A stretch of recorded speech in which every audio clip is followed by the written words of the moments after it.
All right, welcome to Tales from the Dragon's Library. Sorry for the delay. This is only our second episode. It does take a little longer to set this show up than it does a normal game stream, and I'm still fine-tuning how exactly I am going to set things up as far as where my windows go and all that stuff. Also, I got out of work a little late, and I had to stop and run an errand because, I don't know if you'll be able to see this, but I'm in the local paper. Yeah, I think you could see that. So anyway, so a little story. I was going to tell you, before we start our main story, I was going to give you a little side story here. Hopefully you all can hear me. I should probably check the sound real quick here. Main story. Yep, sounds good. Okay. So yeah, I'll give you a little side story what's going on here. The little town I live in, I guess not so little town anymore, but the town I live in, Waste Management has been a little lax on picking up recycle, and they leave some on the ground, which then I have to go pick up and put back in the recycle bin and then put my bins back where they belong. Well, a couple times, one time when we first moved to this house where the new Frags and Beer studios are, I cut down a bunch of boxes and shoved them into one big box to make them obviously easier to carry. And the bin wasn't quite full, but the box of boxes was huge. It was bigger than the bin. And if I shoved all those boxes in there, it would have jammed the bin full. It would have been a pain in the butt to get them out. So I thought I was being a nice guy, and I took this nice sorted box of boxes and set it next to the bin. And I came home to a note that said, "Don't leave anything on the ground unless the bin's full." And next to the bin was some of my recycle that they dumped out on the ground and left there instead of picking it up. Now these guys are recycle guys. They're like, our garbage guys are great. They never leave garbage. But these are recycle guys. These guys are supposed to be what helps us take care of the environment, right? Except they leave crap on the ground. So I wrote a letter to Waste Management, to the manager, and I posted on their Facebook page. And on Facebook, they said I'd get a response. And I never got a response from Waste Management. So I chalked it up to they don't give a crap. So this last time I had a big wide TV box, not like long, but not very deep. It was a very narrow box. It was for flat panel TV. And I put it out there without cutting it down because, again, it was a huge box. And they have their recycle truck like crushes stuff. It smashes stuff. So I left that next to the bin, and the bin was full this time, so obviously I wasn't going to cut it down and put it in there. So I come home this past Friday to a note on the bin that said, "Make sure you cut down your cardboard," and would you believe it, more recycle on the ground that I had to pick up. So then I wrote a letter to the paper. So we'll see what comes of it. I don't know. I'll keep you all posted. But I just wanted to share that little side story with you that, yeah, I had to write a letter to the paper, and hopefully it gets its way to Waste Management and they get their heads out of their asses and start doing their job. We'll see. Okay, so now you guys are here for a reason. So that story aside, if you missed last week's episode, I read the first 9 chapters of my book, The Last Exodus. I edited as I went along, and I talked to a couple of you as I went through the process. So the way this works, it's an interactive audiobook podcast. I'm going to read my book, and I'm going to edit it as we go. If you have any thoughts, ideas, or suggestions, I'm not going to promise anything. I'm not going to promise that I'm going to take your ideas. But if something doesn't make sense, something stands out as really weird or really off, let me know. A little word of warning. This is a political book. It is a political story. I tried very hard to capture both sides of the politics that this goes around. So if you don't like political stories, there's your spoiler warning, your trigger warning, or whatever the hell you want to call it. That it is meant to be that. I'm not hiding it in there. I'm not burying it in the story or trying to express my politics. These are not my politics. These are politics ideas that I found interesting when I was crafting this story. Excuse me, be aware of that. So we're going to get started. Last week we read 9 chapters. The family that we're talking about, there's a family and then several of their friends have left the small town of Stewart, Illinois, making their way west for the Republic of Texas. The world as they know it is completely different. This is set This is set, I want to say, I didn't give it exact time, maybe 20, 25 years in the future. Future America, where the concept of this book is imagine all of the craziest ideas actually being implemented. The people who have these really crazy ideas had enough power to put them all into place, and then this is what America turned into. Except that not all the states went along with it, which would probably happen in the event that this stuff would get crazy. And this is a story about how some people deal with how things have changed, what they're willing to go through to find a better life or to get to something they believe is a better life. So that's where we're at. The family has escaped Stewart, Illinois. They actually went to a friend's cabin in the woods who was going to help them with supplies and help them get away. So that's where they're at now. They're being chased by federal authorities, and they are making their escape west on foot toward the Republic of Texas. So we're going to start with Chapter 10 now with another excerpt from the Journal of John Everman. Some argue that socialism was the only answer to our country's problems. I argue that socialism was the endgame to an intentional plan. Welfare, government health care, public housing, the list goes on of things that can't be sustained in a free society if they grow unrestricted. I think the people in government knew these things would bankrupt us. They knew that eventually the system would collapse under its own weight. I think that was the plan all along, to end private industry, private wealth, and gain ultimate power for those in government. What could we do? We sat idly by for so many years, blind to the world around us. We elected politicians, trusting they would do the right thing, but never holding them to it. Discussing politics became taboo among our neighbors or friends. We allowed this to happen by allowing ourselves to be enslaved to the welfare state. Someone said, we get the government that we ask for. And it's very true. We may not have wanted this exactly, but we did get what we asked for. Excerpt from the Journal of John Everman. So that gives you a little idea. These excerpts are at the beginning of every chapter, and they're sort of going to give you John's perspective on how things went down before the story took place. His perspective on how things changed and why they changed, why he believes they changed.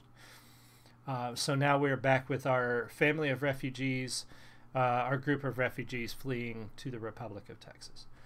The refugees, as John was starting to think of them, walked the rest of the day in silence. Pardon me, my throat is super dry today.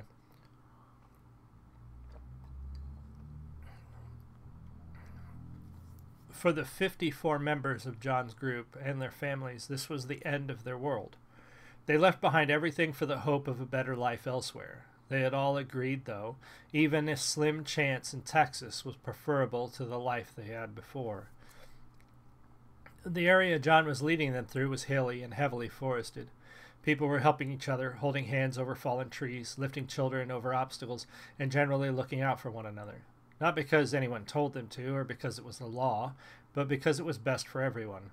A fall could lead to a serious injury, which would be devastating for the entire group, much less the injured. Even with the slower children, the group managed to cross several miles of forest south of Benny's cabin. Benny is the friend of theirs that's helping him with the supplies, if you missed last week's episode. John called a halt when he found a spot that seemed level enough to be comfortable and was sheltered from the air by trees overhead. He guessed they were less than an hour from sunset. A few of the mothers gathered the children into a water detail, filling bottles and canteens from a nearby stream. The rest of the group set up a makeshift camp. Camping equipment was not as common as it had been in the past, so most had to make do with large blankets and a few tarps.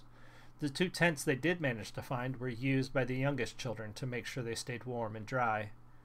John decided they would only have one campfire out of necessity, but he was afraid even that little bit of smoke would be visible if anyone was out searching nearby. They would have to risk it to boil the water the children had collected. John was also worried about Benny. If anyone could find them in these woods, it would be the bearded woodsman. John just hoped his friend wouldn't get caught out there. He wasn't worried that Benny would talk if he was caught. He just didn't want his friend to wind up in some federal camp. It wasn't long. I tried to remember to change these to contractions because I went from a very formal writing style to a very informal one as I was writing this book. So some of it's super formal with no contractions, and then other times I had contractions. Remove comma with conjunction. We'll see how that reads without a comma. It wasn't long before everyone was settled in for the night. John could tell that most were scared, especially the kids, but they did well dealing with it.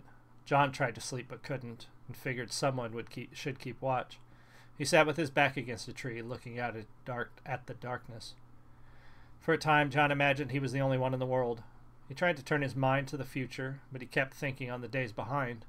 He tried to figure out when everything went wrong. John remembered a quote from someone, something about judging a society on how they treated their unfortunate. When did helping the unfortunate mean bringing everyone else down to that level? Sure, if everyone is the same, then no one is really less anymore. But is that the best solution? John wondered what a world with true freedom would be like. He hoped Texas would be that world for them. Things were not what they had been when he was a kid, but he could remember his grandfather talking about the way it was before. He remembered from his own father's stories and how he used to talk about the American dream. People would just laugh if John used those words, or report him to the feds. America used to be a place that strived to lead, John thought, to be different, to try and be a model for the rest of the world. I haven't been italicizing all of his thoughts, so I don't want to start now. Somewhere along the line, the people in power decided that America wasn't special anymore, and that she should follow the lead of others. Somewhere along the line, that dream was lost, or stolen. The night dragged on as John listened to the sounds of the dark forest. He was tired, physically and mentally. He was tired of feeling helpless against the tide of change that went against common sense. He was tired of the uncertainty and tired of knowing things were terribly wrong and being powerless to fix it. It was as his mind drifted, so did his eyelids. Sometime later, he didn't know when, John jerked awake when Steve spoke. "Why don't you go lay down? I'll keep watch for a while," Steve said sleepily. "Oh, I'm getting a call from... Hold on a sec. Hello? Hey, sorry to bother you. No, what's up? I have a question for you.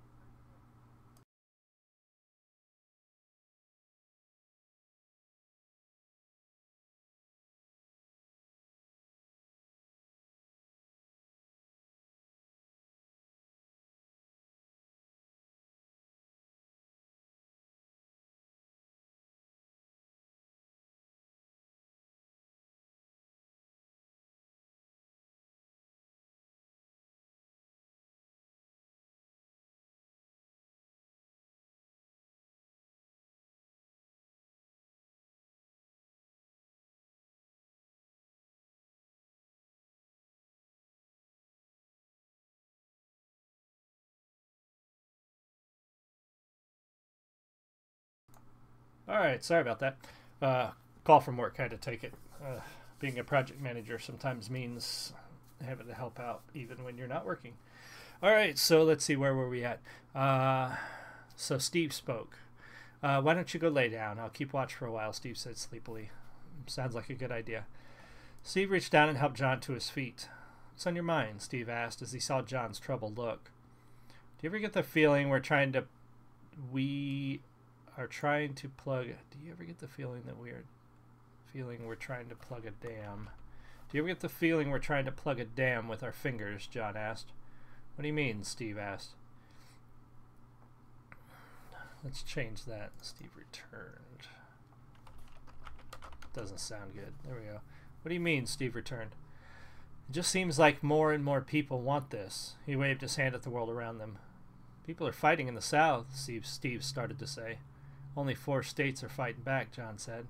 "Thousands fled and now fight with the Texans," Steve added.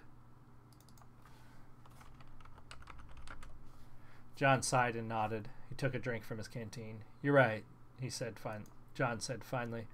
"Sometimes my mind just goes off on its own. I'm tired, Steve." Steve patted John's shoulder and gently pushed him toward his sleeping family. "Everything will be better when we get to Texas," Steve assured him. "Pray to God we make it there in one piece," John said over his shoulder. All right, so that's that chapter. Chapter 11. You have to wonder if those who supported socialist change like what they finally got. That's not a good sentence. You have to wonder if people who supported the change. We're just gonna do this. Change like what they find. You have to wonder if those who supported the change are liking what they've approve. Let's do that. Oh, why are we slow? Google Docs. Approve of what they finally got. It's one thing to be lazy and say you want the government to take care of you, and something else entirely to live with it. I tried to figure it out for years, questioning so-called socialists. Most of them thought that it was just a matter of taking money from the rich and giving it to the poor, as if anyone has the right to tell someone how much money they're allowed to make. Let's make that a contraction. Very few would accept that it would only work in a country where government has full. Very few would accept that it only works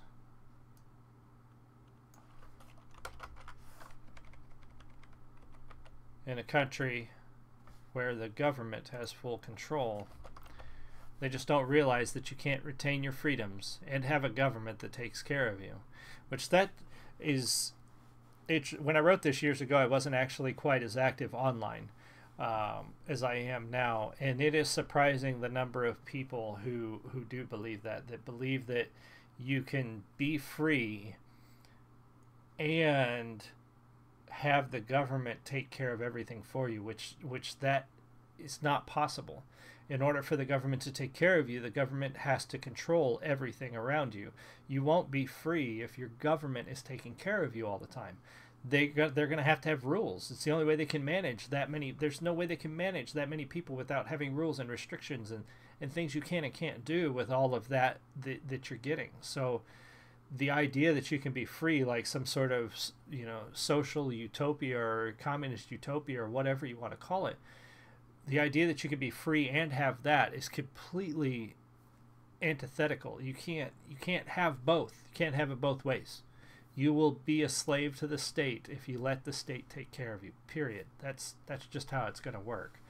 And it's fascinating the number of people that ignore history and think that this will just be fine. But anyway, that's just my thought on that.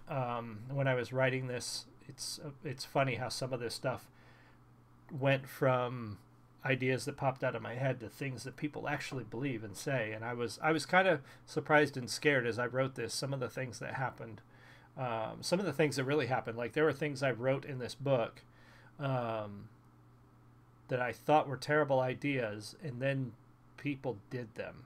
And that's what really got creepy in some of these aspects. So we continue. John snapped awake when he heard the group packing up their makeshift camp. When he sat up, he could hear Amanda calling the children over to eat something. She turned to him as he rolled out of their blankets and stood up. "What time is it?" John asked before he yawned. "About 7, Amanda replied. "We figured we would give Benny a little more time to catch up before heading out." John rubbed his arms vigorously as his body started to react to the chill in the air. "Good idea," he said, accepting a biscuit and some jerky. He ate quickly and packed his bag before going to look for Steve. His feet crunched through the first fallen leaves of autumn on his way to where his friend was also packing up. "See anything unusual last night?" John asked as he approached. "Except for the frogs down by the water, it was quiet," Steve replied, rolling up his blanket. "Good. We're going to give Benny a few more minutes before we leave." I'll make that a contraction as well. "We're going to give Benny a few more minutes before we leave," John said. "Sounds good." Steve tied the blanket roll with some string and used straps to secure the bundle to his pack. John left everyone to their packing and walked off to find a quiet... Oh my gosh. Words. John left everyone to their packing and walked off to find a quiet place to relieve himself. He was not sure how far he wandered, but he soon found himself on the edge of the forest, looking across acres of overgrown farmland. The prairie had almost completely reclaimed the unused land, so that only the linear boundary of trees made it recognizable as a field. John took a deep breath. Could this be how America looked to the early dreamers that came to this country, he wondered. Yeah, let's not do that. He could almost imagine some farmer or rancher standing in this very spot. Could that settler have imagined the great nation that would follow, or how that nation would fall? Damn it. The italics are actually really hard to tell the difference when it's mixed in with the normal text here. That's enough, John, he said softly to himself. It's time to look to the future. He didn't usually talk to himself, but he thought that saying it out loud might finally snap him out of his melancholy. He took one last look around before he turned back to the forest to relieve himself.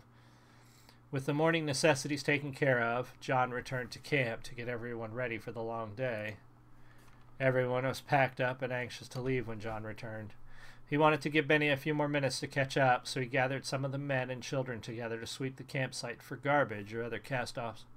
He didn't know much about tracking or hiding tracks, but he figured that making sure they left the place looking as undisturbed as possible would help. Still no sign of Benny, Steve said when they finished picking up the last of the trash. I don't think we can wait any longer, John said. True, Steve nodded. We heading out then? Yes. We have a lot of ground to cover, and none of us are used to this kind of walking. Benny is tough. Benny's tough. We're going to do that. Benny's tough. He'll catch up, even if we keep moving. How long do you think it will take us? Steve asked. Hard to say. Depends on everyone here. Best I can figure it will take 10 or 12 days, if we don't run into any problems, John replied. Do you think everyone will be able to do this? Steve asked. John looked around at their group. The children were still full of enthusiasm, excited about the adventure. The adults looked anxious, but determined. He imagined the looks he saw were the same looks seen the world over on the faces of people willing to do anything to be free. He turned to Steve and nodded. I do. He imagined the looks he saw were the same looks seen the world over.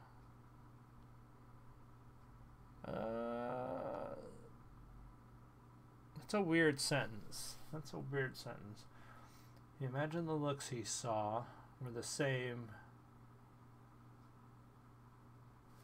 looks everyone had.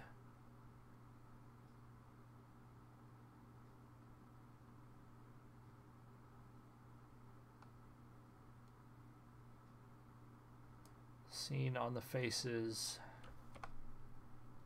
people. Imagine the looks he saw were the same looks seen on the faces of.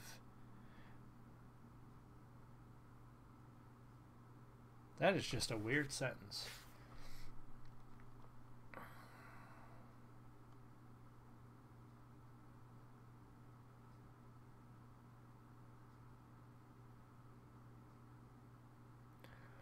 Imagine the looks he saw were the same looks seen on the faces of people willing to be free everywhere in the world. Let's try that. He imagined the looks he saw were the same looks seen on the faces of people willing to do anything to be free. Nope, that doesn't work. Oh, that sucks. We got a sentence that just doesn't work. I just don't like it when I read it out loud. And that's definitely something you have to do when you write. I know it's a tip that comes from Han Solo.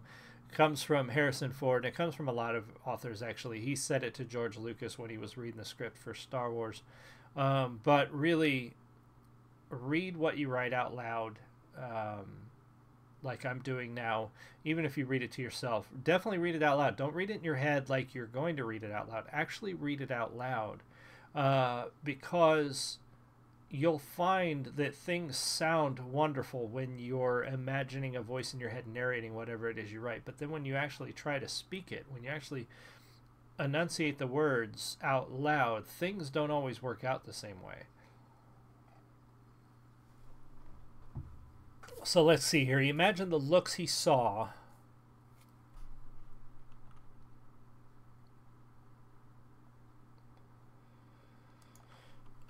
on everyone's face was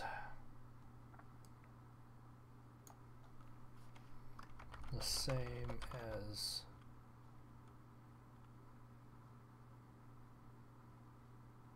everyone who had anyone who has ever fought to be free. Let's go that. Let's go with that. And let's see here. I'll remove comma. Okay. So let's try that again. The adults looked anxious but determined. He imagined the looks he saw on everyone's face was the same as anyone who has ever fought to be free. He turned to Steve and nodded. I do. Yeah, I like that a little better. Let's go with that. Steve smiled and shouldered his pack. He took his son's hand and put his arm around his wife's shoulders and started walking south. John's family gathered their things and followed, with the rest of the group right behind them. The second day of the trip was hard on most of the adults. They were tired and sore from the exercise of the previous day. The children took it well, as most children would take an exciting hike through the woods. The kids were so enthusiastic that parents were constantly cautioning them to stay close, keep the noise down, and to stop running for fear of a fall. Regardless of the frustration, every parent in the group was we need a comma there, I think. Regardless of the frustration, every parent in the group was happy to see their children smiling and laughing. John called frequent breaks to ease everyone into the rough exercise of the trip. He figured that the breaks would become fewer as people grew accustomed to being on the move all day. It was during their lunch break that they heard a popping sound in the trees. They had all stepped on twigs and branches during the day, so the sound was already familiar. Silence fell over the camp as those men who had rifles armed themselves, while everyone else gathered the children and cautioned them to be quiet. John and Steve quietly approached the source of the noise at different angles. John's hand gripped the unfamiliar rifle nervously. He had never fired a gun until Benny had given them some basic lessons. The recluse wanted everyone that would carry a weapon to learn how to use it.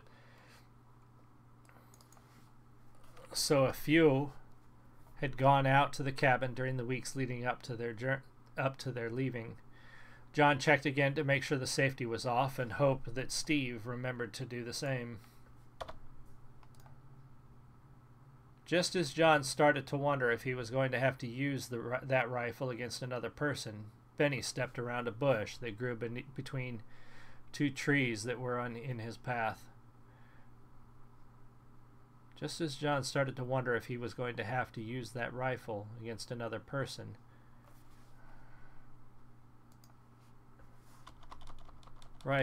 Benny stepped around a bush that grew between two trees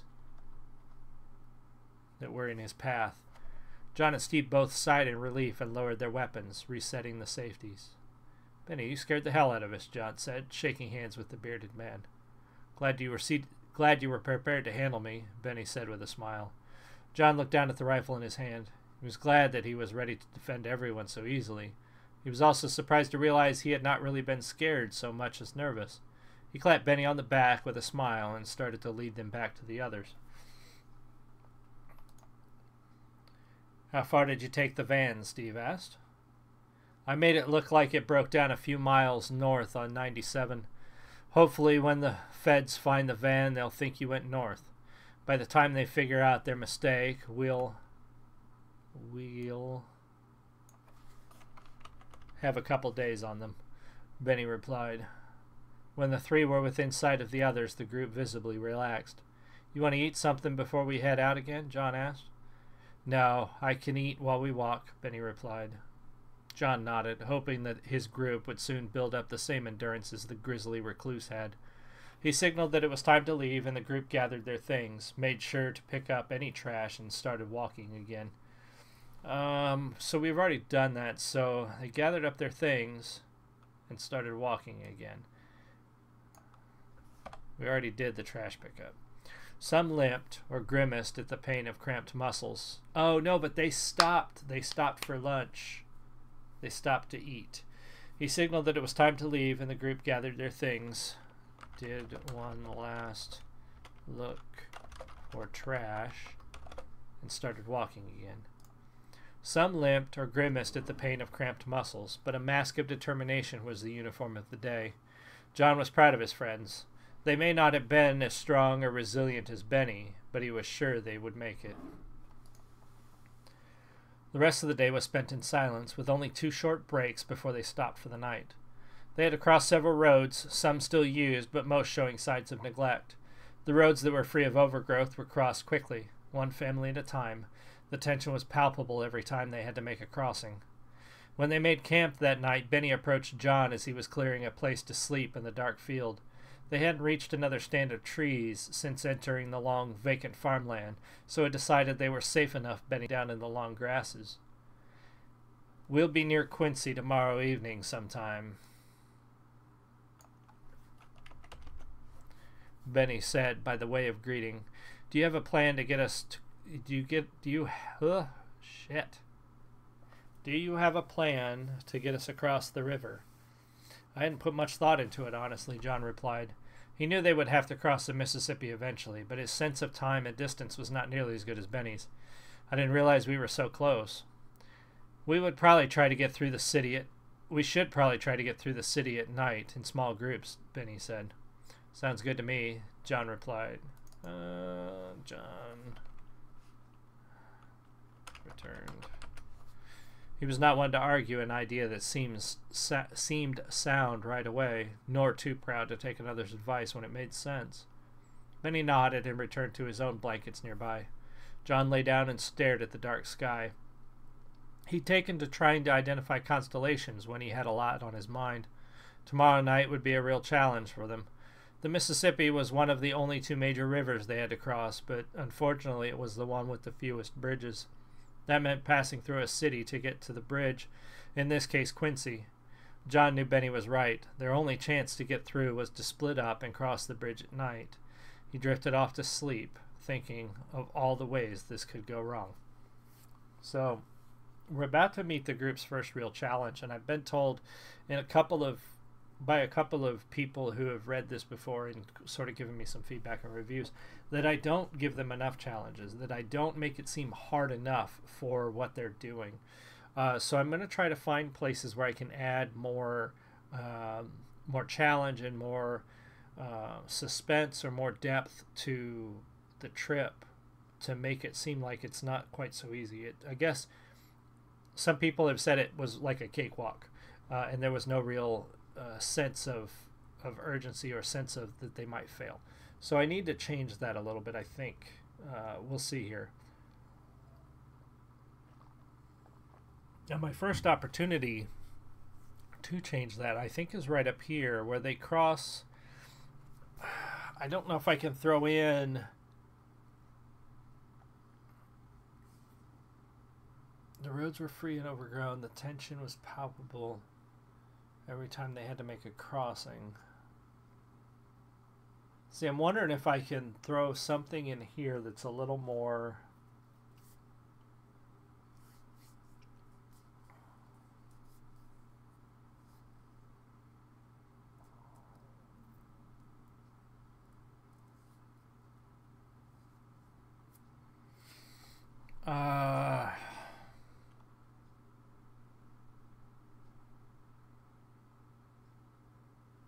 I'm going to leave it for now, but I'm going to try to remember that scene, and we may go back and add more to it, because I know there's some stuff coming up that will add more, hopefully more suspense to the process here. So let's see how we go. We're into Chapter 12 now.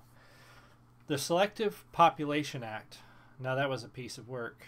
Environmental extremists and global warming nuts had convinced the government that overpopulation was just around the corner and would destroy the planet or some such nonsense. Fact is, the government already realized that the problem with having total control comes when there are too few people to control. That's no way to frame legislation, though, so they used the environmentalists to back a new law.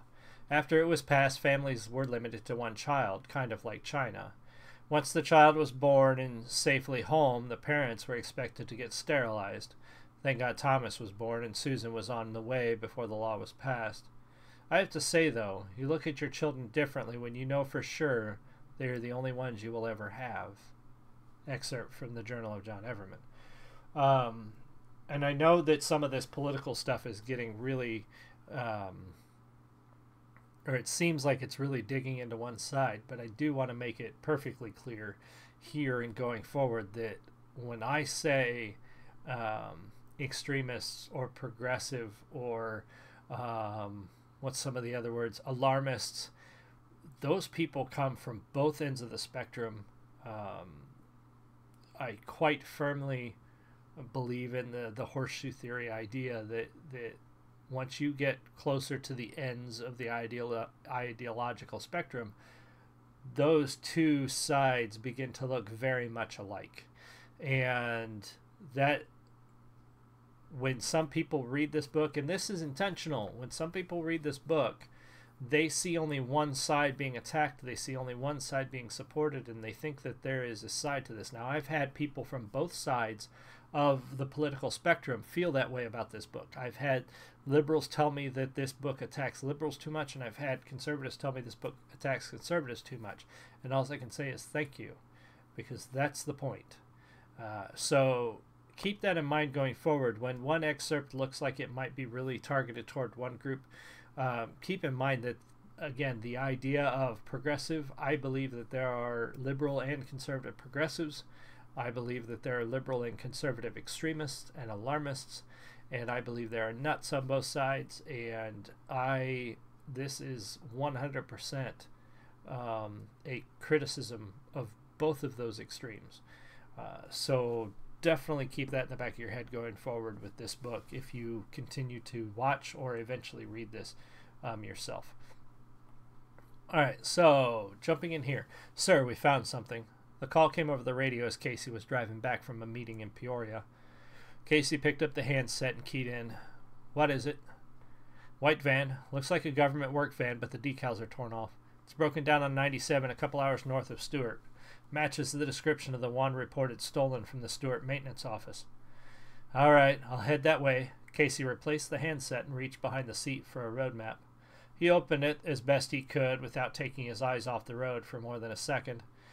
Looking down at the map and back at the road several times, he was able to pinpoint his location and find a more direct route to Highway 97. He attempted to refold the map but gave up after nearly tearing it in half and tossed it into the back seat of his black sedan. Casey took a deep breath to calm his nerves. The map was just another in a series of irritants grating on him. He just returned from the Peoria office where the station commander had denied his request for more manpower. The commander had added insult to injury by questioning Casey's ability to round up a handful of civilians with the resources he already had, and hinting that failure could mean more than a delay in promotion. He had tried to explain that it was not a handful of civilians, but somewhere in excess of 40 families. That's not the right number. It's not 40 families. Somewhere in excess of 20. It's 54 people, most of them couples. So you're talking 25 families. Casey believed that number would grow as the investigation continued. And it wants me to hyphenate that, yeah. So let's hyphenate that. Casey believed the number would grow as the investigation continued. He knew for sure that one was armed, but the capability of the other fugitives was a mystery. The civilians had been very careful to hide their activities so they could all be ex-military as far as the feds knew. Ugh, that is a weird sentence. The civilians had been very careful to hide their activities so they could all be ex-military as far as the feds knew. Yeah, I think that's where we want that so that it's more of a break in the sentence. Yeah. The field commander finally admitted that even if he wanted to send more men, he just didn't have them. Let's make that a contraction. Didn't have them. Funding was down and Stewart was not the only hotbed of activity. Casey would just have to make do. Casey arrived at the white van about an hour after the call came through. He climbed out of his car and walked across the brittle asphalt to the abandoned vehicle. Officers were searching the van thoroughly, evidenced by much of the interior lying torn and tattered in the ditch. Other officers were fanned out in the fields on either side of the road, with their heads down and eyes sweeping for clues. Casey approached a sergeant that seemed to be in charge of the search. "Have you found anything, Sergeant?" "The usual so far, sir. Miscellaneous garbage under the seats, papers in the glove compartment, but nothing that gives us a clue about who stole it," the sergeant reported. "I imagine we won't find anything," Casey said, walking past the sergeant to look at the van. Whoever did steal it had torn off the vinyl decals that identified it as a government vehicle, but Casey could still see the partial outline. It was assigned to the workplace of one of the suspected fugitives, and it had been stolen in the right time frame. The manager of the maintenance office had reported it stolen 2 days after the fugitives disappeared, but that didn't prove anything. Mismanagement in government offices was common, even under the new government. The manager was probably afraid to report it until he had a credible story. Casey suspected he had helped the fugitives in some way, but he had no proof yet. I want to get rid of the manager. Casey suspected he helped the fugitives in some way. We don't need to use had all the time. The van was parked on the northbound side of the highway, leading anyone to suspect that was the direction they were headed in when it broke down. Bad sentence. Well, not necessarily a bad sentence. Stumbling over words. Reading out loud for a long period of time does that.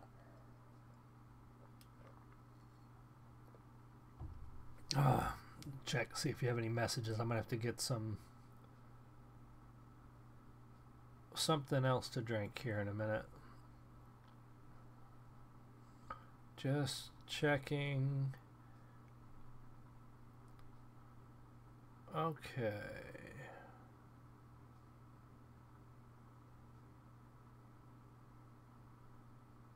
One more thing.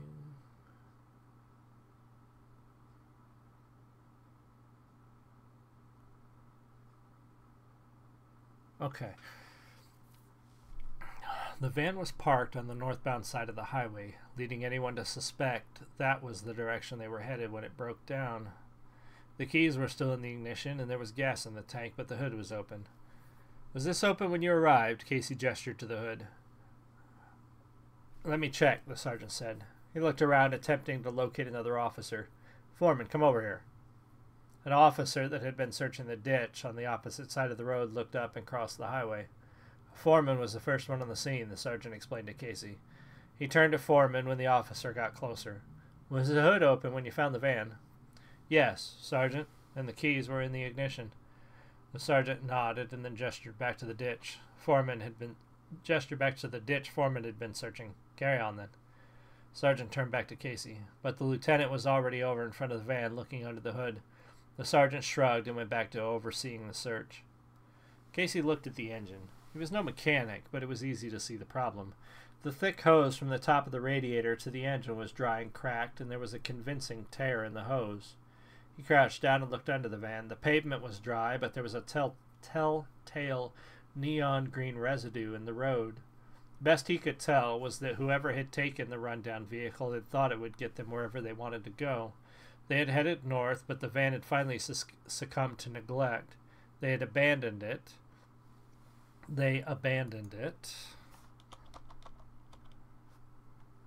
I'm going to get rid of all these hads. That's one of the words that writers tend to throw in by accident without thinking about it, because it's sort of the way we think or the way we speak, and it's not necessary. Where you could say, they thought it would get the rundown vehicle. Best he could tell was that whoever took the rundown vehicle, economy of words, had thought it would boy, I really did it in this paragraph, didn't I? Let's go back. Casey looked at the engine. He was no mechanic, but it was easy to see the problem. The thick hose from the top of the radiator to the engine was dry and cracked, and there was a convincing tear in the hose. In it. We already said hose. So here's where I need some of the edits, because I know I did some edits in the first part of the book, but I didn't do as many when we start getting closer to the middle and the end. He crouched down and looked under the van. The pavement was dry, but there was a telltale neon green residue on the road. Best he could tell was that whoever took the rundown vehicle thought it would get them wherever they wanted to go. They headed north, but the van finally succumbed to neglect. They abandoned it, obviously, and headed north. At least he was meant to believe that's what happened. Casey looked the direction the van faced, then south. He couldn't understand why anyone wanting to escape America would run to Canada. Both had the same laws, same type of government, the same kind of leaders. couldn't. Why? Oh. Casey knew to the fugitives there was little difference between the two. The best option, as far as Casey could see, was South Texas. However, Casey could not afford to ignore any lead, no matter how hard it was, no matter how hard to believe. Couldn't. Sergeant, Casey called from the front of the van. Yes, sir, the officer approached. Stop the search here. Your men won't find anything. Take your unit and spread the search north. It looks as if they stuck to the road for some distance. You might find where they broke off. If you find anything, report it immediately, Casey ordered. Yes, sir. The sergeant immediately walked to his own vehicle to radio for support. Casey walked to his own car and turned it around to the highway.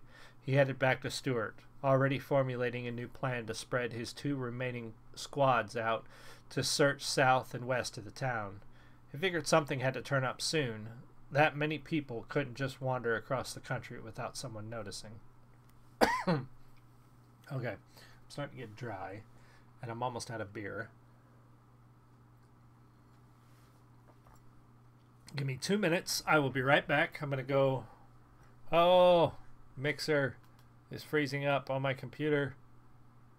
Let me refresh that, make sure we're good to go there. Okay, we're good to go there. We're good here. Okay, 2 minutes. I'll be right back.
Alright, I changed my mind about the beer.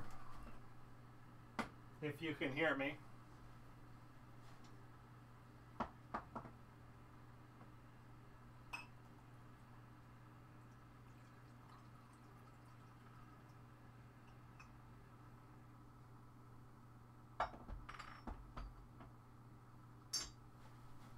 I have this delicious scotch that a friend of mine got. Oh my gosh, my backside. I have no butt.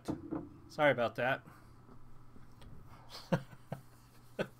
I'm seeing a delay in the video, so I'm seeing myself pouring that. Alright. So yeah, sorry about that. You had to look at my skinny ass in my jeans. So anyway. Alright, so chapter 13. And that's behind me. I guess I didn't show you for my birthday. You can't see it that way. I don't know if you can see it there, but yeah, for my birthday, my dad got me a decanter that goes with my new glasses. Don't drink, kids. Everybody else drink responsibly. I know this is Twitch makes me, or Mixer makes me go 18 plus because I drink on stream. But you know what? This is Frags and beer. So sometimes it's Frags and Scotch. Chapter 13. America and Israel had been allies since the end of World War II, but the first sign of a breakdown in relations was how we reacted to the terrorist attacks during the president's second term. I got a word in there that doesn't belong. Check that out. Hold on a second. My dog is being buggy. I gotta make sure he doesn't need to go out. You need to go out? Hey, ask him this. You need to go outside?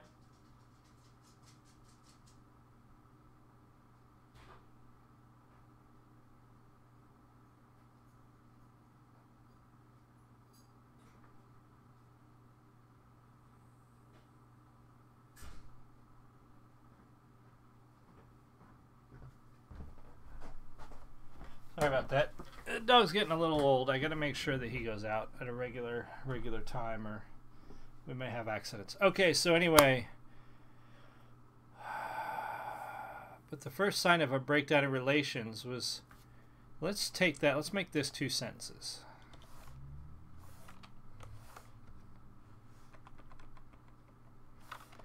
The first sign of a breakdown in relations was how we reacted to the terrorist attacks during the president's second term. Israel was getting hit hard, and they asked for our help. The government told them we couldn't spare any troops. Our priority was to protect American citizens. The Middle East alliance attacked Israel at the end of that year, and without our help, they didn't stand a chance. Jewish people here in America were outraged, calling for the government to send aid. The response shocked everyone. Not our problem. The war was short, bloody, and brutal. Over 5 million Jewish Israelis died, with the rest escaping on ships bound for the West. Muslims living in Israel who died in the war were considered martyrs by the EMEA unless they died defending Israel. The saddest part of the entire tragedy was how we treated those refugees when they arrived. They sailed to New York Harbor to seek asylum, but our government turned them away. The government had finally cracked down on immigration, and there were no exceptions. I think they found some island to live on in the Caribbean, but I could be wrong. Excerpt from the Journal of John Everman. So that is a completely fabricated event that I more postulated, like what would happen in the event that our government had gone full blown, like, against the state of Israel and the way it worked, and what would happen if they did actually go to war with a unified Middle Eastern coalition, so to speak, and how would we handle it. And it really depends how we would handle it based on who's in office and politics. And that's the sad thing, is I think it would be based on politics. I don't think it would be based on human rights or concern for human suffering. I think it would be based on politics, just like every other war since World War II. World War II may or may not have been based on politics. I wasn't alive then, obviously. But almost every war since then, the Cold War, the Korean War, the Vietnam War, they've all started because of political struggles, and we've gotten involved because of political issues, not because we were saving anybody. And I think the last time we ever went to war really to help other people, to truly help other people, was World War II. I think every other war since then, whether you believe they were illegal or not, I think every war since then has had a very political reason to go on, a reason to exist. And that's sad, because I think the only time we should put our men and women in danger, and this is my politics, not John's politics, so I'm sorry, I'm digressing, but anyway, yeah, we shouldn't be putting our troops in danger for politics, but we do. So I think that's probably one outcome if those events did come to pass in the future. I think that's one way it could go. John crouched in the overgrown park watching the sunset. Watching the sunset. I think that's one word. The temperature was starting to drop, and the whirring cacophony of insects was rising in volume. Any other evening, John would have enjoyed sitting out and just watching the sunset, but he didn't have time to relax and take it all in. The refugees had walked most of the day, pushing hard to reach Quincy by nightfall. They skirted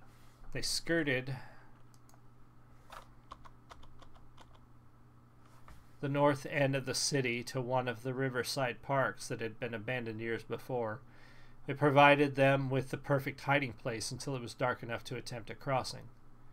They knew the crossing here might be the most dangerous part of their trip, besides actually crossing the border into Texas.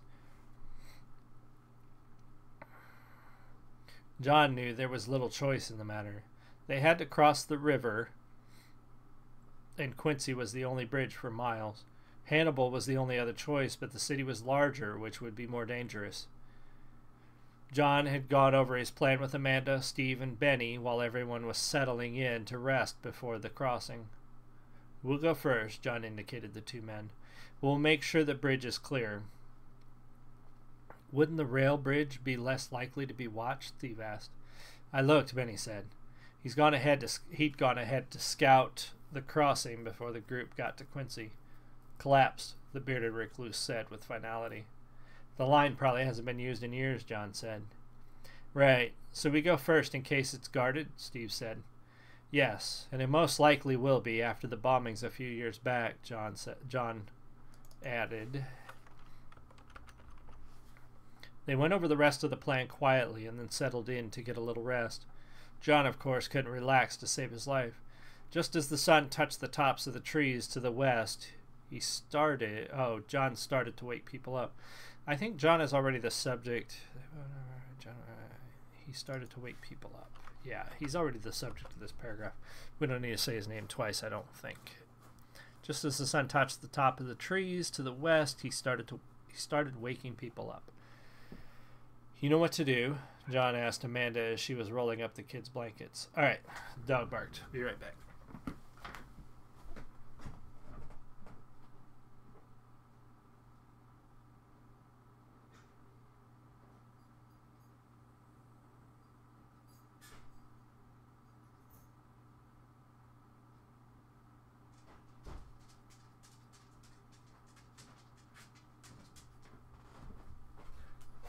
All right, go lay down, puppy.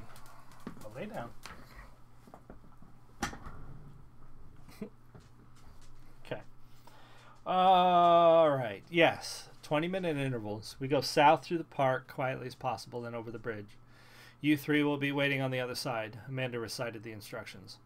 Good. John smiled. I love you. He hugged Amanda and the kids one last time before walking over to where Benny and Steve waited. All three were armed with their rifles, and John had the pistol tucked in the back of his pants. He took one last look at the group and silently wished them luck before following Steve and Benny south through the riverfront parks. The three men quietly picked their way across the overgrown park area along the river. They watched the distant houses and streets for any signs that they had been spotted. This is the easy part, John thought. Take the italics out there. I'm probably going to forget some. They weren't likely to be seen. They weren't likely, I put in two T's there. Blarg. They weren't likely to be seen crossing an unused park at night. The real challenge would be crossing the bridge. They could see the concrete and steel structure by the blinking safety lights on the twin towers. Several roads cut across their path, but only a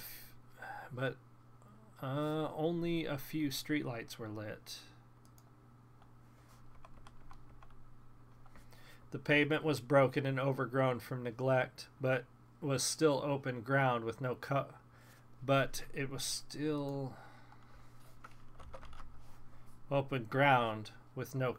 so the three made sure to...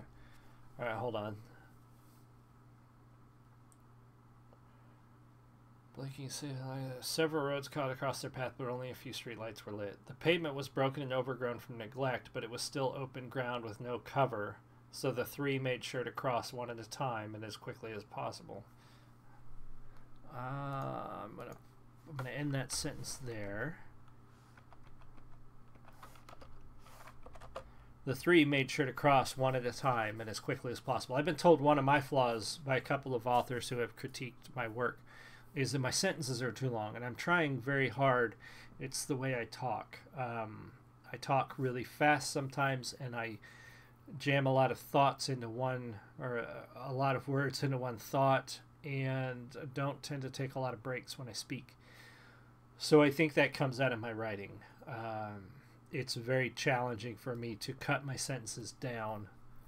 I'm trying, but yeah, it's definitely a challenge. So after about 20 minutes of walking, the park was replaced by an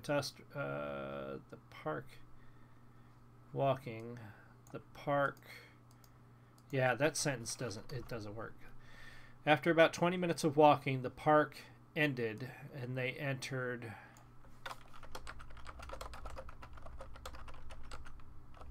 An industrial area. Byria? What the hell? The old buildings offered better cover than the trees and tall grasses, but walking among the abandoned structures was like walking through a graveyard. In the broken windows and rusted doorways, John imagined he could see the past lives of people who had attempted to carve out a life with nothing but sweat and a drive to make something better for their families. Let me see, that's a long sentence too. In the broken windows and rusted doorways, John imagined he could see the past lives of people who had attempted past lives of people who had attempted to carve out alive. That's not even it.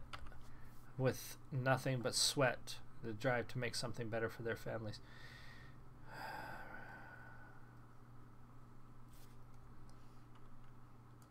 The buildings were lined with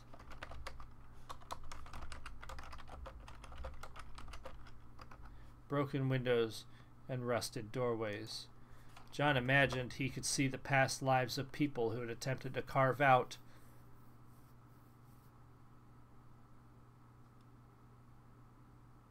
he could see people of the past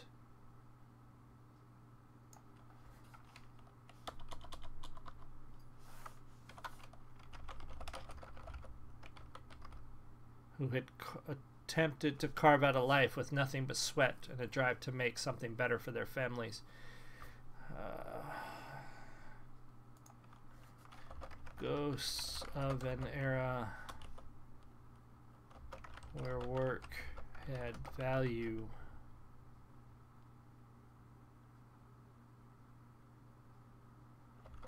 And you were proud of what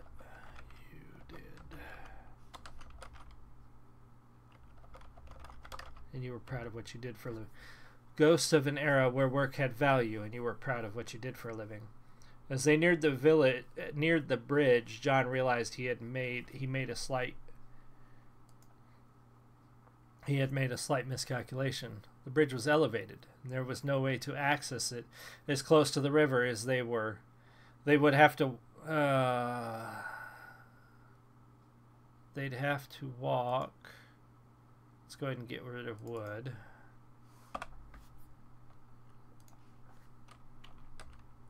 They'd have to walk into the city a couple of blocks to where the bridge met the road. So yeah, this is funny because when I originally envisioned, much of this follows areas of Illinois that I'm familiar with. I've driven through Quincy. I've driven on some of the highways that John and his group walk on. And when I originally envisioned this crossing in Quincy, I framed it out in my head that they were just going to follow the river south through all this just unused land and then get on the bridge and cross it. And then when I went to Google Maps, because I use Google Maps for a ton of distance and description of certain areas, found certain parts on the roads where I wanted to set scenes and I wanted to see how everything was laid out. So I used Google Maps for a lot of that. And I used that here. But I used it here after they got to the bridge. And I realized that bridges, and this just never even crossed my mind, but bridges that cross rivers like the Mississippi or the Missouri or the Illinois River, they start quite a ways away from the bank when they start going up. So I wrote this scene and then I pulled up Google Maps and I'm like, okay, I need a description of like what's there, what's along the riverfront, what kind of houses are there. And then I got to the bridge and I went, shit, I did not account for that. So I wrote that into the story as John not thinking about that. John did not live in a town with a river. He did not live in a town with a bridge like that, and he had never really been outside of Stewart since he was a kid.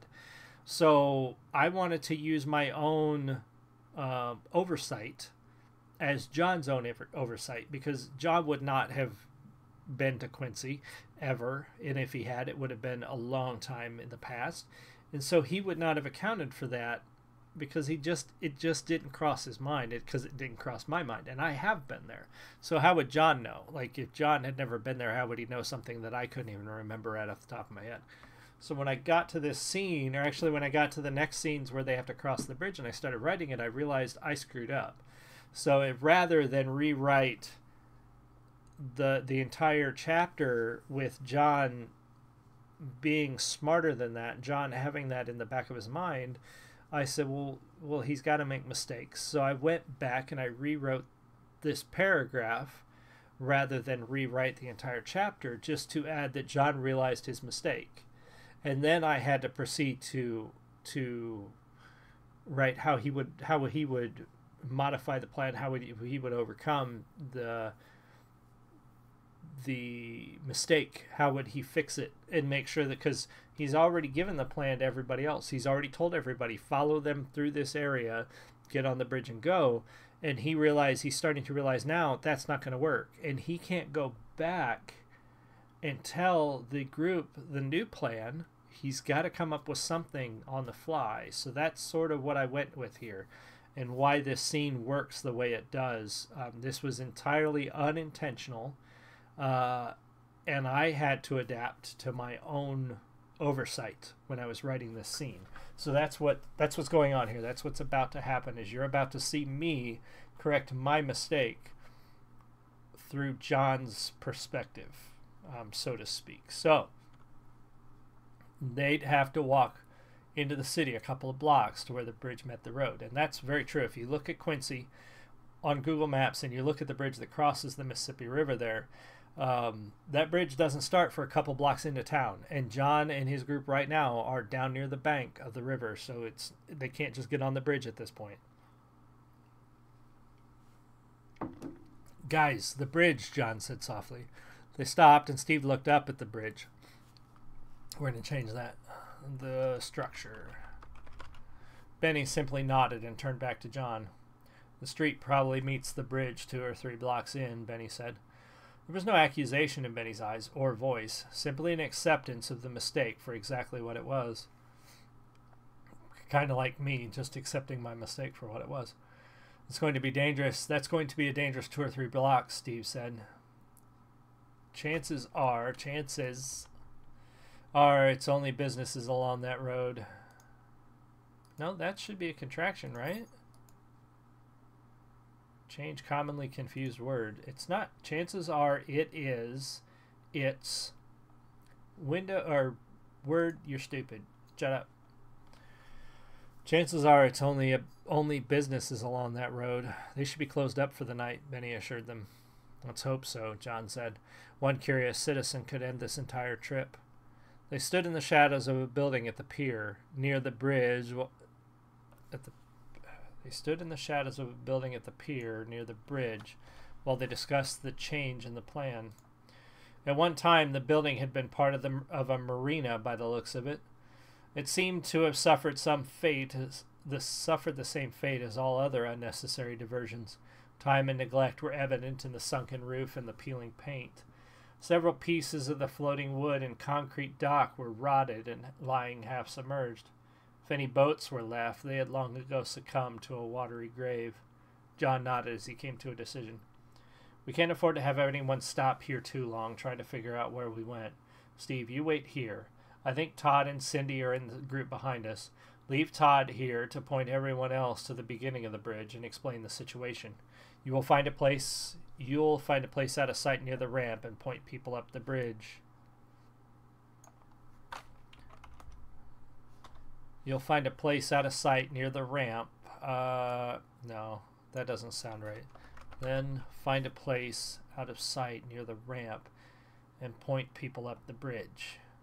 Steve indicated that he understood the instructions so far. Tell Todd that Amanda and the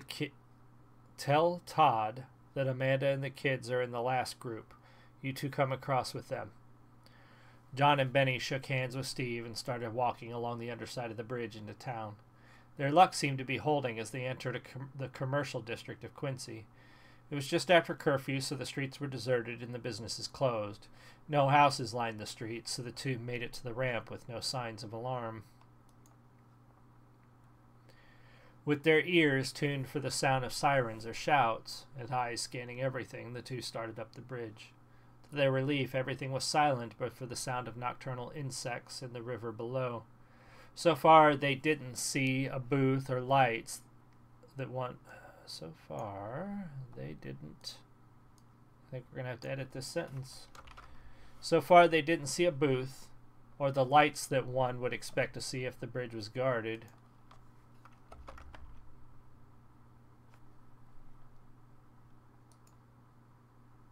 Add a comma between clauses. So far, they didn't see a booth or the lights that one would expect to see if the bridge was guarded, but the two didn't ease their vigilance.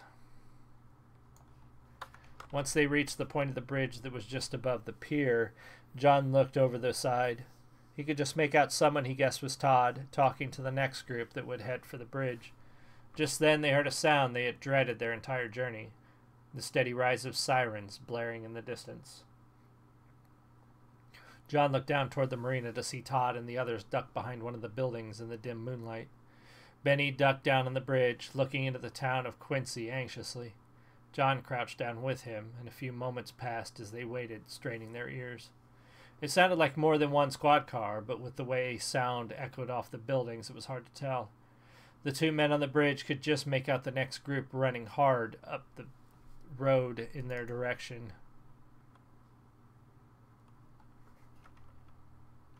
The two men could just make out... Yeah, we're going to do that. The two men could just make out the next group running hard up the bridge in their direction. The group had been waved on by the guides on the ground before they heard the sirens. Once John could see them well enough, he motioned frantically for them to get down. The group reluctantly complied. The instinct to flee and hide was warring within everyone. The sirens were getting closer and sounded like they were coming from the... Sirens were getting closer and sounded like they were coming from the south. John knew the echo was deceptive and they could just as easily be coming from the other direction. But he couldn't see the lights yet to be sure. It wasn't long before his suspicions were confirmed, and he saw lights reflecting off buildings on the left side of the bridge. Damn it. Ah! The squad car, or cars, was moving fast, and would soon cross the street that led to the bridge. To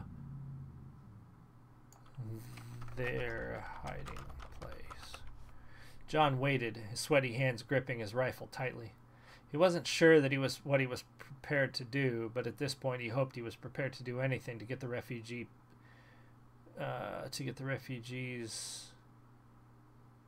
across the bridge. Just as John wanted to scream with the tension of it all, the squad car appeared, rocketed through the intersection at the end of the bridge. Rocketing through the intersection at the end of the bridge. It passed very close to where Steve must be hiding and continued on to the right of the bridge, heading south. John released the breath he didn't realize he'd been holding, and felt Benny relax behind him. John beckoned the group that was crouched several yards away on the bridge. Wait here 10 minutes. If you don't see anything unusual ahead, then follow us across. But be careful, John said when Cindy and the others reached him. She nodded. John and Benny continued on across the bridge. All right. So that was the one scene that I was hoping to build some sort of tension and suspense with. I hope I did a little bit. I hope it's better when it's read as opposed to me reading it, because of course I stumble over words and crap. Got 15 more minutes in the show, so we're going to do chapter 14, and we may stop there. We'll see how far we get, and then we'll do our closer. So chapter 14. The social breakdowns and riots near the end of the president's second term led to the most drastic executive order in history. The president, I think we have to capitalize president in this context, so let me go ahead and do that. The president's poll numbers were in the single digits, and it looked as if the coming elections would swing away from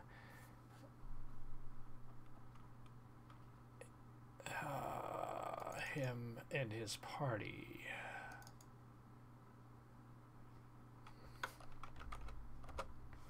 There was a glimmer of hope for most of us until January 8th.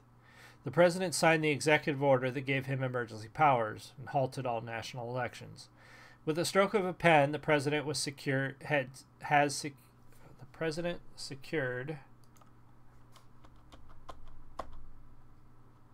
his office for life, as well as the progressive majority in Congress. Of course, we were told it was emergency powers. Things would return to normal once the riots were over and order was restored. I guess they never thought order was restored, or maybe President for Life just sounded too good to give up. Excerpt from the Journal of John Everman. So that's sort of the turning point in history in this world where the people lost pretty much the last vestige of power that they had over the government. It's not completely outside the realm of possibility. There are a lot of people that think that the president's term limit needs to be changed or eliminated. There are people that would willingly vote for some presidents for a third or fourth or fifth term. There's a reason that term limits exist for the president. Most of our presidents did not need term limits because they either got voted out of office or in some cases knew when it was time to give that office up. Namely, and this is one of my particular favorites, I'm not shy about saying George Washington is one of the presidents that I look to as the most inspiring when it comes to service to the country and office. He did not want a second term. He took it because they asked him, and when he got done with that, they wanted him to serve again. They wanted President Washington to be president for life, and he refused. He set a precedent that was not changed until, oh gosh, I'm going to forget this, and it's going to be terrible. Was it Roosevelt or Eisenhower? Oh my gosh. Now I need to look that up because I cannot leave that term president. Oh, that sucks that I can't remember this right off the top of my head. Roosevelt. Roosevelt changed the way that worked. He was voted into office 4 times, and immediately after he left office, they passed a law or amended the Constitution to put in term limits on the president. So he couldn't have been that great a president. The moment he left office, they changed that. They made it so that no president could do that again. So for a president to take that sort of power from the people would be something pretty significant, and it would be something pretty alarming. And it's not outside the realm of possibility. Executive orders can do almost anything at this point. Who knows what they could do in 10 or 15 or 20 years. So take for that what you will. That's just, that to me would be the linchpin, the turning point that would really set things into motion that would tear this country in half. In this case, not quite in half, but almost in half, as far as what states would finally say no and push back. So anyway, John was feeling a little jumpy after their close call, but kept alert as he and Benny crossed the bridge. They moved as fast as they dared, knowing more than ever that time was against them. The longer they stayed on the bridge and near the city, the more danger they were in. The 2 men could see the outline of a guardhouse ahead in the darkness. It was a small wooden building that straddled the concrete median and hadn't been visible until the 2 were further up the incline. A lowered wooden arm blocked each side, and dim spotlights lit each wooden barrier. They could barely make out the silhouette of a man sitting in the building. With a signal from Benny, they both crouched down and approached the building silently. Shack. Silently. Soon the 2... Wait, what? Removed disagreement within noun phrase, and dim spotlights lit each wooden barrier. I don't see a disagreement. And it must not like spotlights and lit. Yeah, that's what it doesn't like. Dim spotlights lit each wooden barrier. Soon the two were close enough to see that the man was facing away from them, and by his posture he appeared to be sleeping. As they approached, a loud snore confirmed their suspicions. The two men stopped for a moment. "We will have to take him out silently," Benny whispered, making a motion with his rifle as if bashing something in the butt with the butt end. "No," John said. "As long as he remains asleep, as long as he stays, nobody says remains, as long as he stays asleep, he's no danger." "I don't want to start hurting people unless we have no other choice." Benny studied John for a minute, but finally nodded. "What do you propose, then?"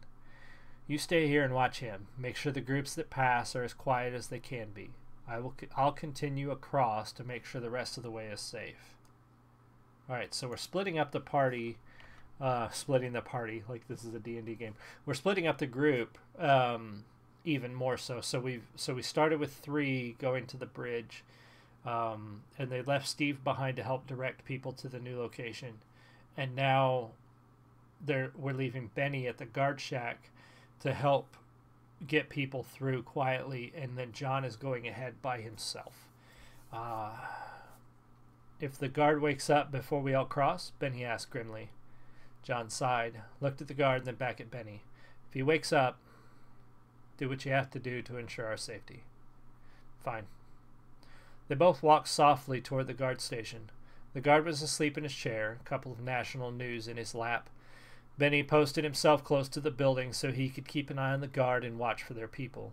John patted him on the shoulder before continuing across the bridge. John crossed the bridge. "Keiko, welcome." "Oh, sure. Actually, yeah, welcome to the show. This show was sort of an idea that I got from when I went to a writer symposium at Gen Con last year.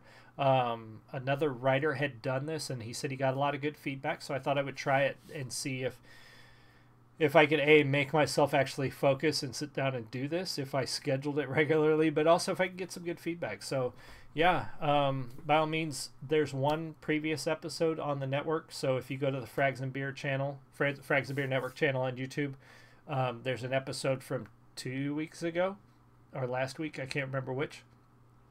And then this one, we're getting close to the end of this one, but in about 20 minutes after we're done with the show, this one will also be available on the YouTube channel, and you'll just be able to watch the whole thing if you want. See how we did more editing during this one. The first part of the book had more edits already done to it. This one I've done more changes. So absolutely, I appreciate you stopping by, and let me know if you have any questions while we're still rolling. So John crossed the bridge without further incident and found the other side to be dark and deserted. There was an old building, probably a warehouse, north of the road, and a stand of trees to the south across the field. He waited anxiously for the first group, straining to see anyone moving on the dark bridge.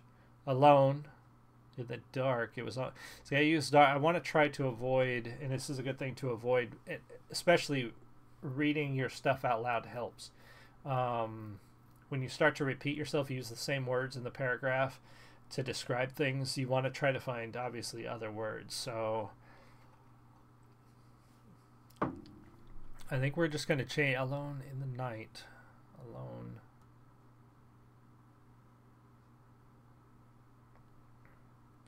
I think what we're actually going to do is straining to see anyone moving on the bridge. We already know the bridge is dark and not well lit. We established that before. So we're going to say... Waited anxiously for the first group, straining to see anyone moving on the bridge. Alone, in the dark, it was almost peaceful. John could imagine it was peaceful. We're going to take that out. It was peaceful, not almost peaceful. John could almost imagine that he was in a different place, just living instead of running to live. To John, it felt like an eternity, but it wasn't long before the first group could be seen moving toward him.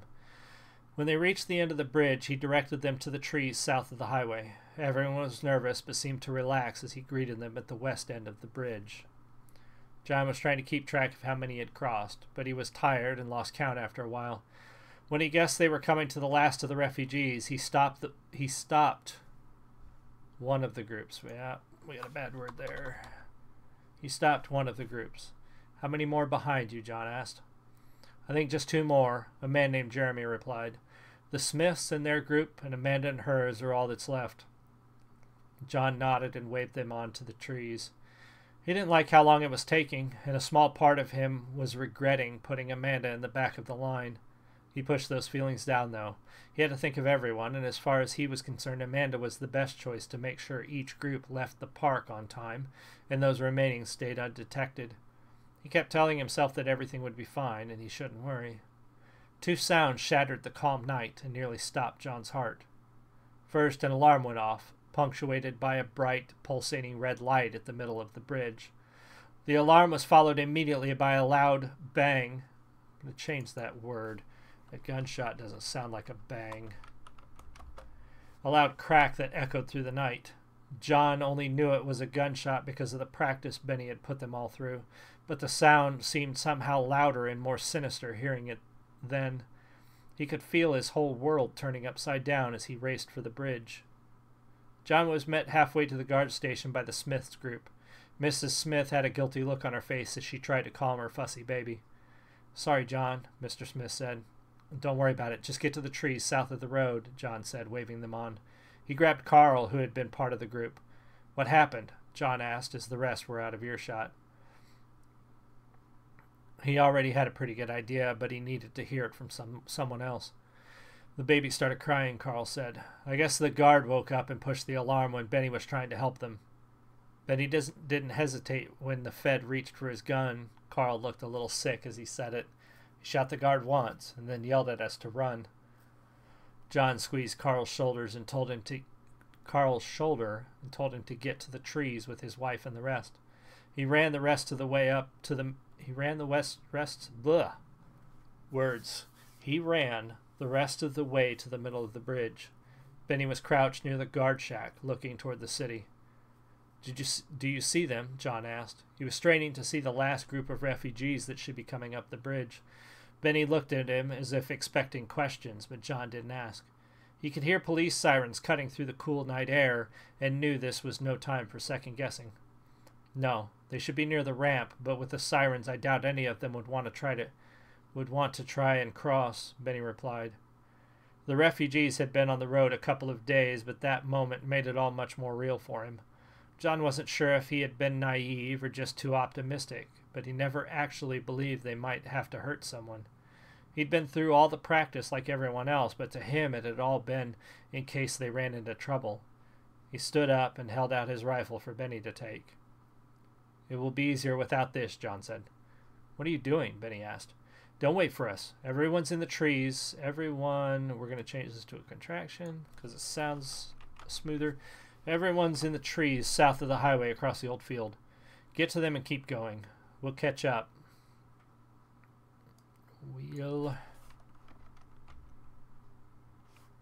Yeah, it's running super slow. All right. We'll catch up if we can, John said. John, those people back there need you, Benny said. We don't have time for this, Benny. The sirens were getting closer. I know I'm breaking my own rules, but it's my wife and kids. We'll catch up with you. We'll catch up to you. With you or to you? We'll catch up to you. Oh, that sounds okay.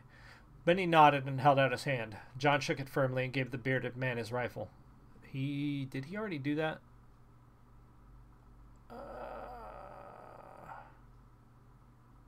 He stood up and held out. Okay, so he's holding his rifle out. The bearded... John shook it firmly, and the bearded man took his rifle. He's already holding it out. He gave Benny a confident smile before he started running back toward the city and his family. John forced himself to look at in the guard shack as he passed. For him to ignore it or act as if it didn't happen felt wrong.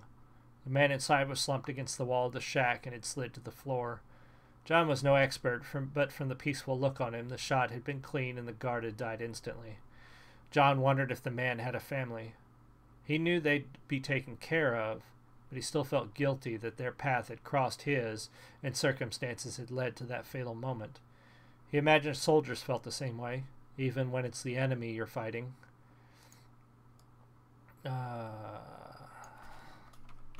They are people, and it's still a life that ends. In that brief moment, that's how John resolved to deal with it. In that brief moment, that's how John resolved to deal with it. They were soldiers, and he hated that life was lost. He would carry the image of that guard and the guilt of his death forever. But he was in a war to save his family and their freedom.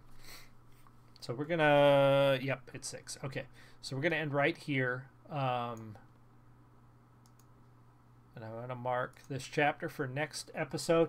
Keiko, thank you for joining us. And anybody else who did watch, if you're watching the recording, be sure to like, comment, subscribe. Keiko, there's this episode. The rest of this episode will show up after it processes, about 20 minutes or so after we finish the show.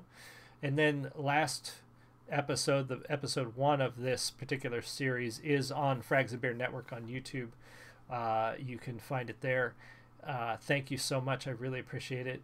I will do this again next week. I will have something, but every other Thursday we should have this show. Watch for my Twitter announcements when I do host it, or come back and watch the recording, which I record everything and put it up there. I really appreciate it. Saturday randomness, Saturday morning should be a go. We will work more on our Shadowrun stream, and then Monday will be Monday Night Classics with more Baldur's Gate 2. Thank you, Keiko. I appreciate it. And you will see more. I'm having fun doing this. Hopefully everybody is having fun watching it. And if you learned something or you just get some entertainment out of it, awesome. That's what I'm doing it for, and I appreciate it. Keiko, because you weren't on the last one, I will... on Twitter, I'm at TJ Biersbach. I'm not sure if you follow me on Twitter. But the links are in the YouTube video. I'm going to post a link to this full novel that you can read online if you want. Bearing in mind that it is an unedited version, it's the version of the novel before I started doing this series. So if you want to read ahead or read it in yourself, you'll be able to do that. So I'll post that again tonight on Twitter, and I will see you guys next time. I really enjoyed this and have much fun. Much love. We'll see you next time. Awesome, Keiko. Glad to hear it. And I'm sure I follow you back because I follow everybody back. So I'll post it there. And if you have any questions, let me know. I'll see y'all next time. You guys have a great night. Much love.